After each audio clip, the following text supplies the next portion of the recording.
Well, good morning. We're here to talk about 30 days to smash your fears, and today we're going to focus on how to expand your sense of what's possible.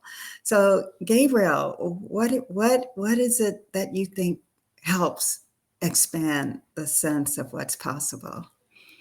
Examples: seeing somebody who's already doing what you want to do at a much higher level. For me, it's like if you can find somebody who's doing what you're doing, but like at a very high level, it's very easy to imagine that you're able to do like 1% of it. Example from my own life. I had a fear of swimming in the ocean, of swimming in general, because when I was in school, I had swimming lessons, and one time I had to jump from the block.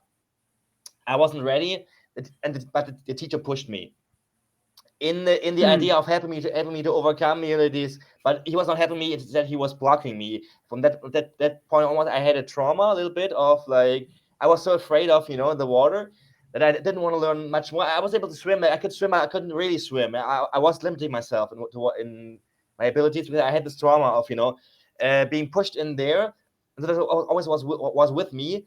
At some point, I was living in Barcelona for a couple of months, and I was going to the sea every morning because I was living close by. It was the time of the pandemic. Nobody was there. I was like, the beach was for myself there. And I was like, actually, why don't I get in there? I was starting with my feet, getting my feet in there. I was like, yeah, it's nice. The water feels really good. Maybe I could take a swim. I was like, I'm not sure. And so one day I started to see that every morning somebody was out there and he was going into the water, like swimming out there and then swimming to the right and getting back. And so I saw him do that a couple of mornings. I was like, wow, this guy's doing that. It seems to be okay to do that. Seems to be a safe place to swim.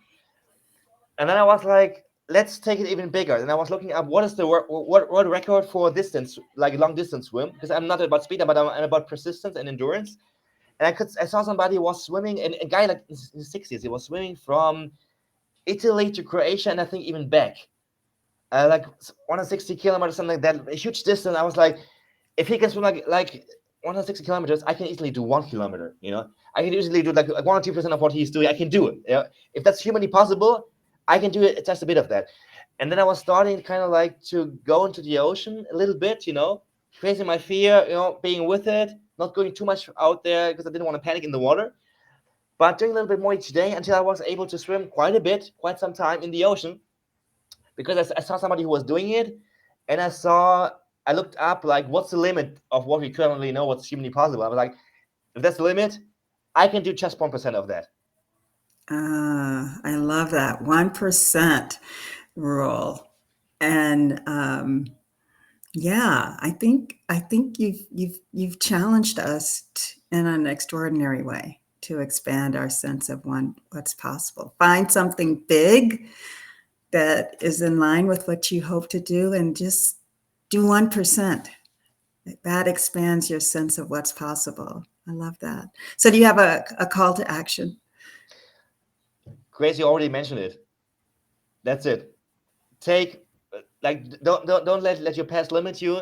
Look at what's humanly possible, and then think, I'm just let me let you. That's just 1% of it, and you're already expanding.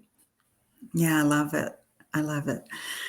All right. Well, like us, share us, and come back tomorrow for more about smashing your fears in 30 days. Have a great one. Bye. Bye.